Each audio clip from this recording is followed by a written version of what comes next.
नमस्कार दोस्तों, स्वागत है आपका मेरे इस चैनल एसएससी विद पंकज पर। और मैं आज आपको बताने जा रहा हूँ एसएससी एमटीएस का सैलरी स्लिप, जो कि लेटेस्ट सैलरी स्लिप है फरवरी 2026 का।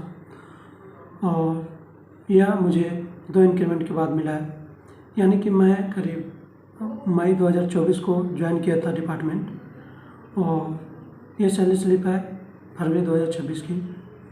तो मैं एसएससी एमटीएस 2022 से सिलेक्टेड हूँ और इनकम टैक्स मुंबई में मेरा पोस्टिंग है। तो बहुत सारे लोग पूछते हैं कि क्या एमटीएस की सैलरी सफिशिएंट है मुंबई जैसे बड़े शहर में सर्वाइव करने के लिए।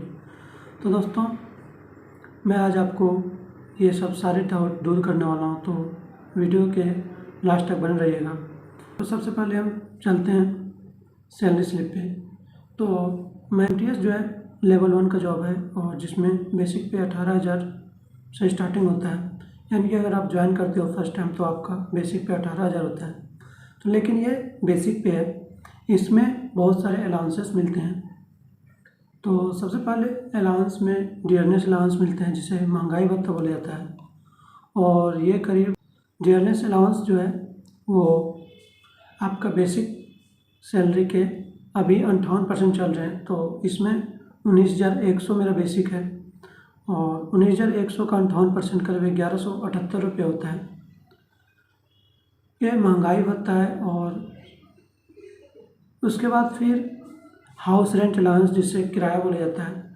तो अगर आपका क्वार्टर नहीं मिलता है तो आपको किराया मिलता है, और अगर आपको क्वार्टर मिल गया है गवर्नमेंट का तो फिर आपको ये वाला एचआरए नहीं मिलेगा। तो एचआरए जो है बेसिक पे का 30% है। ये 30% एक्स सिटी में ही है, बाकी आप अगर वाई और जेड सिटी में 20 और 10% होते हैं। तो एचआरए मुझे 5730 रुपये मिलता है। उसके बाद फिर ट्रांसपोर्टेशन अलाउंस, जिसको टीपीटी बोलते हैं। टीपीटी जो है बेसिक और डीए का शायद कुछ परसेंट होता है वो भी। और ये आपको किराया मिलता है, मतलब ऑफिस आने जाने का, और ये 2133 रुपये मिलता है। इन सब को मिलाकर ग्रॉस सैलरी जो कि बनती है करीब 38,041 रुपये। लेकिन ये जो है पूरा सैलरी आपके अकाउंट में नहीं आते। इसके बाद बहुत सारा डिडक्शन होता है और कुछ कटौतियाँ होती है। डिडक्शन यानी कि कटौतियाँ होती हैं, जिसमें सबसे पहला कटौती एनपीएस यानी कि न्यू पेंशन स्कीम का है। न्यू पेंशन स्कीम में और यूनिफाइड पेंशन स्कीम यूपीएस जिसको बोलते हैं, दो अभी पेंशन स्कीम। एनपीएस तो शुरू से चल रहे हैं, जो भी 2004 के बाद ज्वाइन किए तो उनको न्यू पेंशन स्कीम के तहत उनका कटौती होती है। और इसमें करीब 10 या 12% के करीब गवर्नमेंट जो है एम्प्लॉई से लेता है, जो कि मेरा मतलब बेसिक सब कुछ जो मैं बता रहा हूँ बेसिक का है वो। तो ये जो है कटते हैं मेरे 3,018 रुपये। और ये एनपीएस रिटायरमेंट के टाइम आपको जो पेंशन मिलते हैं वो इसी एनपीएस से मिलते हैं। और इसके अलावा फिर सरकार भी खुद भी देती है शायद 15 या 17% के करीब, और ये एनपीएस अकाउंट में जमा होता जाता है। ये आप अभी यूज नहीं कर सकते, आप सिर्फ रिटायरमेंट के टाइम यूज कर सकते हैं, और शायद 25% निकाल सकते हैं, बट उसके लिए कंडीशंस होते हैं बहुत सारे। और इसके बाद फिर सीजीएचएस है, सेंट्रल गवर्नमेंट हेल्थ स्कीम। यह सीजीएचएस कार्ड होता है जो कि आप अपने और अपने फैमिली का इलाज करवा सकते हैं, और जो भी पैसा होता है वो आप अपने बिल के साथ अपने डिपार्टमेंट में रिम्बर्स करवा सकते हैं। लेकिन इसके लिए आपको पहले पेमेंट करना होगा। तो सीजीएचएस के लिए 250 रुपये कटते हैं पर मंथ। और फिर उसके बाद फिर प्रोफेशनल टैक्स कटता है 300 रुपये, जो कि मुंबई यानी कि महाराष्ट्र गवर्नमेंट का टैक्स है। और फिर central government employees group insurance scheme के तहत 30 रुपये कटता है, जो कि इंश्योरेंस के लिए है। और इसके अलावा अगर आप यूनियन में रहते हो, यूनियन का फ़ी कटता है 40 रुपये। अगर आप यूनियन के मेंबर हो तो आपको यूनियन के फ़ी 40 रुपये पर मंथ कटते हैं, और ये पोस्ट टू पोस्ट डिपेंड करता है। और टोटल कटौती इस प्रकार सब मिला के 3638 रुपये हो गया, यानी कि ग्रॉस सैलरी 38,000 के करीब है। और 3600 रुपया आपका कट गए। तो इस प्रकार इन हैंड जो है, यानी कि जो भी आपका अकाउंट में आता है वो बचा मेरे अकाउंट में आता है 34,403 रुपया।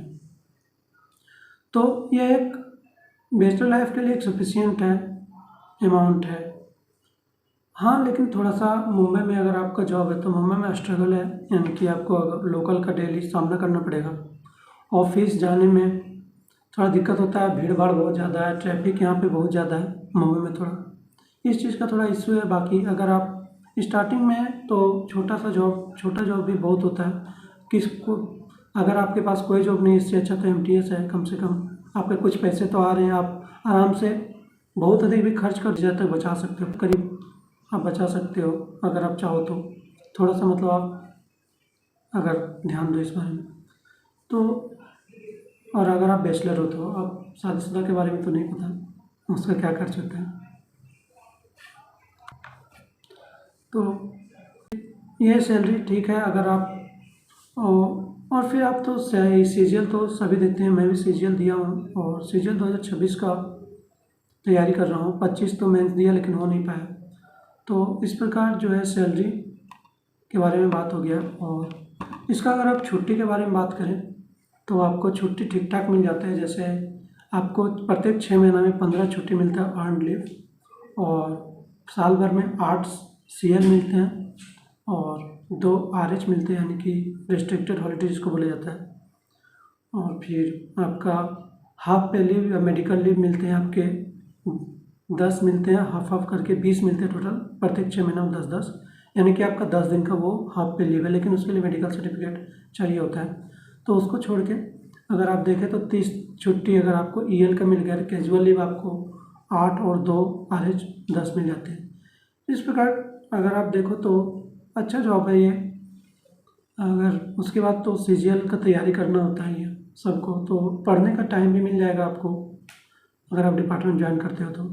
ठीक है दोस्तों, तो शायद मेरे इस वीडियो से आपको कुछ मोटिवेशन मिला हो, तो चैनल को सब्सक्राइब कर दें और वीडियो को लाइक, और अगर आपको पसंद आया हो तो वीडियो को लाइक और शेयर करें, और चैनल को सब्सक्राइब करना ना भूलें। और आपको अगला किस टॉपिक पे वीडियो चाहिए, और आपको कोई भी प्रकार का डाउट हो MTS रिलेटेड या फिर कुछ भी, तो आप कमेंट में पूछ सकते हैं।